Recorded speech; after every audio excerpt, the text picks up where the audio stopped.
Greetings, fellow humans. I am Dr. Jones. This is Wyatt. Wyatt has a lot of bones, so we're going to divide all his bones into 4 videos. Enjoy all of them.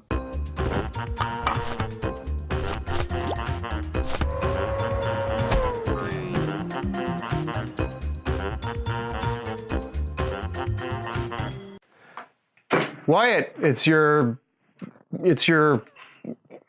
time. This is the leg. This whole thing is the leg. Sometimes it's called the lower extremity, and that is called the upper extremity. We could not just call it the arm and the leg. Orthopedic surgeons call them the upper extremity and the lower extremity. I'm not orthopedic surgeons, but they call them the upper extremity and the lower extremity, just to be technical. This is the thigh bone. This is the femur. So if I put my foot up here, that's the femur. It's a big, big bone. The femur, interestingly, participates in 2 joints. So it participates in the hip joint and it participates in the knee joint. And there's no bone called the knee. There is a kneecap and it's right here and it's got a name.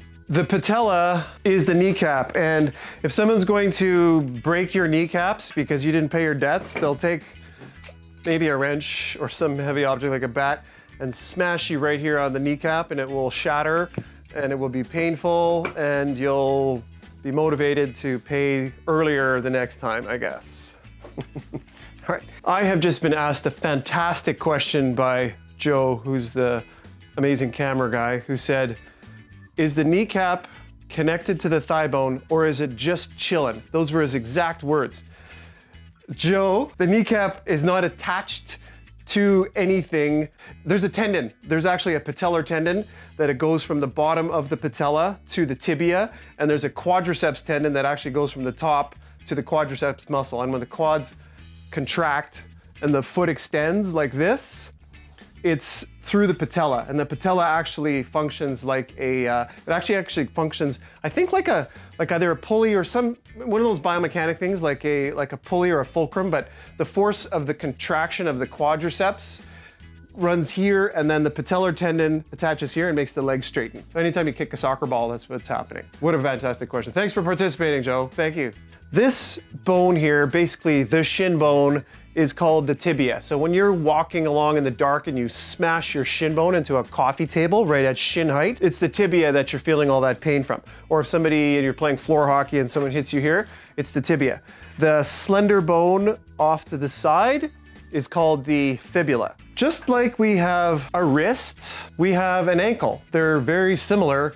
The wrist has 8 carpal bones and the ankle has 7 tarsal bones.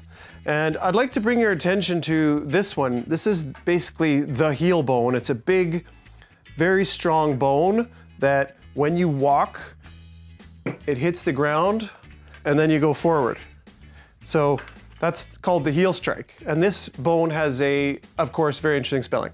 So the calcaneus is the heel bone. And why do I have Bruce Lee here? He's actually wearing his yellow tracksuit from Game of Death. And when he does a side kick, it's his heel bone, his calcaneus, he would be like this, wah! Right here, that would be hitting some guy in the face. Outside of Hollywood, let's say you fall from a height and you land on your heel. You can fracture the calcaneus, but the force from that impact can actually travel up the tibia, through the femur, into the hip joint, into the pelvis, into the sacrum, and you can actually get what's called a burst fracture, where one of the lumbar vertebrae can actually break and burst into, not like 1,000,000 pieces, but let's say 5 pieces because of that impact. So the ankle had 7 bones, and they're called tarsal bones, and the calcaneus, the heel bone, is one of them. What comes next? The metatarsals. These are basically the long bones on the top of the foot, and notice the incredible similarity to basically the naming and the structure. So you have 5 metatarsals, they're the long bones in the foot, and you have 5 metacarpals, the long bones in the back of the hand. So that was basically the skeleton. It's obviously got a lot of bones, and we have a skull, we have like a rib cage, there's a spinal column, there's a pelvis, there's an arm, there's a leg. each one composed of many bones. So if you enjoyed that, please subscribe so you can learn some more, share it with your friends, and we'll catch you next time. Thanks. Which is better known just colloquially, I'm just off for these words. Okay, I was trying to say colloquially, forget that. All right, Wyatt here is now poised, or no, is that word? Poised? Poised? He's standing? Poised? Poised. Position? Posed. Positioned. Position, okay. All right. Wyatt is now